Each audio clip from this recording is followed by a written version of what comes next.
It started with a single showbox. Every few nights, one man pulled up to a rusted gate on the edge of Windermere. No headlights. No company. No sound. He'd step out, pop the boot, and walk into a storage unit barely big enough for garden tools. Always with the same thing in his hands, a plain, worn-out showbox. He never stayed long. But detectives were watching. They didn't move. Not yet. Because what he carried wasn't shoes. It was something far more valuable. And what came next wouldn't just shake Cumbria. It would stretch across Manchester, Essex, all the way to Dubai. 600 kilos of cocaine. Millions in cash. And a trail of encrypted messages that brought down an entire empire. Welcome to Crimecast UK, where Britain's darkest criminal empires come to light. If you're drawn to the stories buried beneath the surface, take a moment to like, subscribe, and turn on the notification bell, so you never miss any UK stories lurking beneath the surface. Rhys Barnes wasn't the type to raise suspicion. At 31 years old, he lived in Bowes-on-Windermere, a quiet part of Cumbria where most people know their neighbours and crime rarely makes headlines. No designer clothes. No flashy cars. Just a man who kept to himself. To those who lived nearby, he was invisible. To police, he was a name on a tip sheet. No violence. No priors. But when they looked closer, they found a pattern. Late-night drives. Always alone. No passengers. No phone calls. Just quiet trips to a small storage unit tucked behind a row of workshops. It wasn't the unit that raised eyebrows. It was what he kept bringing in and out. Always the same box. Always the same route. Always at night. Officers began watching closely. He wasn't meeting anyone. He wasn't talking. But the routine never changed. No wild spending. No social media presence. No sign of the kind of money that moves bricks of cocaine. But something felt off. Because behind that plain showbox was something far more structured than anyone expected. At first glance, it looked small. Rhys Barnes wasn't moving weight across borders, he was supplying ounces. Quiet deals. Local buyers. No gangs. No turf wars. But something didn't add up. Each visit to the storage unit followed the same rhythm. In with the showbox. Out without it. Or vice versa. Always alone. Always quiet. Detectives decided to act. They installed covert CCTV inside the unit. What they saw confirmed their suspicion. Inside that plain showbox. Bricks. Tightly wrapped, neatly stacked. Each one a kilo of cocaine. This wasn't street-level trade. These were wholesale quantities. The kind of product that doesn't come cheap or local. A warrant followed. Inside the storage unit, officers found multiple kilos. Packaging materials. Scales. Signs of a controlled setup, discreet, clean, professional. Back at his home, another discovery. A ledger. Neatly written entries. Dates, amounts, initials. The figures didn't lie. Barnes had handled hundreds of thousands of pounds in product, far more than he could ever shift on his own. And that's when investigators knew. He wasn't just dealing. He was connected. And someone was supplying him with more than just drugs. They were giving him structure. As officers dug deeper into Rhys Barnes's movements, another name surfaced. Stephen Stockl. 62 years old. From Weaverham, Cheshire. A man with history. Stockl had already served time for a major heroin importation. £2 million worth, hidden inside a lorry cab. Now he was back, older, quieter, but still moving weight. Surveillance teams watched as Barnes began making trips south. He wasn't meeting anyone in car parks or city streets. Instead, they found him on country roads. Remote laybys. Narrow lanes. No cameras. No people. Just Barnes and Stockl. Each meeting followed the same pattern. Barnes would arrive with a bag. Stockl with another. One carried cash. The other, cocaine. £30,000 per kilo. No small talk. No phones. Just a nod, a handoff, and both men gone in minutes. Police tracked several of these exchanges. Each time, Barnes left with kilos. And his network kept growing. But on February 3, 2023, everything changed.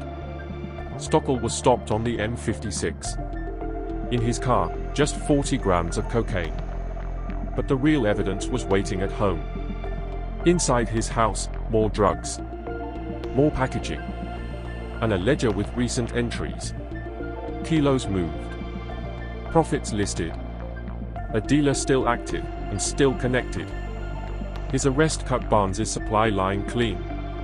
But what investigators expected to be the beginning of the end wasn't. Because Reese Barnes didn't slow down. He scaled up. With Stockl gone, he turned to encrypted apps. Contacted new suppliers. Tapped into a wider chain. And the network didn't shrink. It evolved. With Stephen Stockl out of the picture, Reese Barnes could have folded. Instead, he expanded. But this next phase wasn't about backroad meetings or Shoebox runs. It was about networks. Encrypted. Professional. Scalable. And that's where two new names emerged. Scott Owen, 33, and Darryl Preston, 36. Both based in Greater Manchester. Both invisible to the street. No product in hand. No cash under the mattress. But within the encrypted world of EncroChat and other secure apps, they were architects. Owen and Preston weren't middlemen. They were brokers. They handled intelligence. Every movement was coded. No names. No photos. Just timestamps, postcodes, token phrases, and silent confirmations. Police first noticed a pattern. Buyers across Cumbria, Greater Manchester, and even as far as Essex. All receiving product on the same schedule. And each shipment tracked back to the same two men. Then came the Portugal trips. Scott Owen was flying regularly. Short visits. No checked bags. But every time he returned, deliveries increased. More kilos. More cash. More silence. Officers suspected he wasn't just traveling for leisure. He was liaising directly with overseas suppliers, likely the Netherlands-based traffickers at the root of the operation. May 2023. Manchester Airport. Flight landed. Scott Owen barely reached the arrivals hall before he was intercepted. No drugs on him. But his phone, wiped. His travel logs, coded. His contacts, extensive. What they couldn't find on him, they found in his digital footprint. Days later, Darryl Preston was arrested. He hadn't left the country. He worked from home, quiet, efficient, and just as embedded. Both men denied ever touching drugs. But prosecutors would later prove something else. They didn't need to. They were the ones who arranged it all. Tens, hundreds, of kilos moved through their direction. But even with the brokers out of play, the drugs didn't stop moving. Someone else had already picked up the slack. Kane Turner. 32 years old. A trusted courier operating out of Hindley Green, Greater Manchester. He wasn't flashy. He was fast. Turner ran routes day and night. No questions asked. Drop-offs across the northwest, some as far south as Essex. When police finally stopped him, they didn't just find a few grams. They found 22 kilos of cocaine under the front seat. Turner had been running loads for months. Investigators later confirmed he'd moved over 100 kilograms. Street value? £13 million. And still, there were more. On May 11, 2023, another vehicle made its way north. This one coming from Harwich Port. Behind the wheel, Anthony Warhurst, 58. A quiet man. No record. No prior attention. But in his boot, 50 kilograms of cocaine, concealed under the lining. Fresh off a Dutch container ship, bound for Manchester safe houses. He'd done it before. More than once. The route was established. The ports were quiet. Until that day. Because this time, police were waiting. And the drugs weren't hidden well enough. From a Shoebox in Cumbria, to Couriers on the M6, to ports on the southern coast. The network was no longer local. It was national. And the question for investigators wasn't if more shipments were coming. It was, how many had already moved? And who was still moving them? For months, the operation moved like clockwork. The product was clean. The logistics, tight. And the communication, untouchable. But the network wasn't perfect. And cracks began to show. It started with the Couriers. Men like Michael Evans, 36 years old. He drove from the northwest to Cardiff, quietly crossing county lines. No fanfare. No passengers. Just 7 kilograms of cocaine hidden in the boot. But on that run, he didn't make it. Pulled over by officers who had already been watching, Evans was caught mid-delivery. The packages were clean, he'd sealed, and tucked away, but not well enough. He was arrested on the spot. His route had been mapped. His orders, traced. Then came Thomas Whitaker, aged 42. Operating closer to home in Skelmersdale. But no less involved. When officers searched a parked vehicle near his address, they found 600 grams of cocaine, hidden in a concealed compartment. It looked minor. But it wasn't. Because what came next changed everything.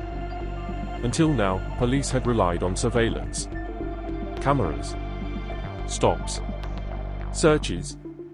But the real power behind Operation Matrix wasn't on the streets. It was in the messages. Encrypted phones. Silent exchanges. Token phrases that looked like nothing, until they didn't. A breakthrough came when cyber specialists cracked fragments of the group's secure communication systems. Buried in the code. Location pins. Instructions. Courier identities. Even confirmation phrases that verified each drop had gone through. And just like that, the blueprint began to unfold. 2 names kept appearing in connection with local stash points. Gary Gittins, 43, from Wigan. And Mark Knowles, 41, from Atherton. These weren't couriers. They weren't brokers. They were safe house men. And they didn't just hold product. They processed it. Police tracked 175 kilograms of cocaine through Gittins' address.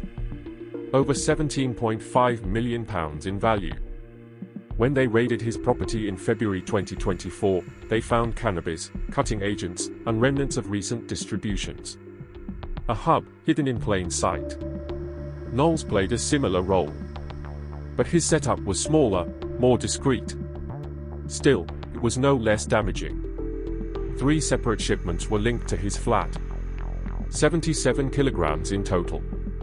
And his phone told the rest of the story. Images of kilo blocks. Wrapped. Stamped. Ready for dispatch.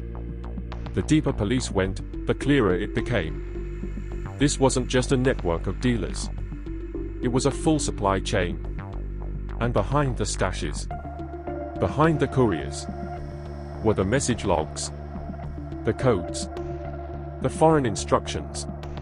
Because when officers followed the digital trail to its source, they found something much bigger. Portugal.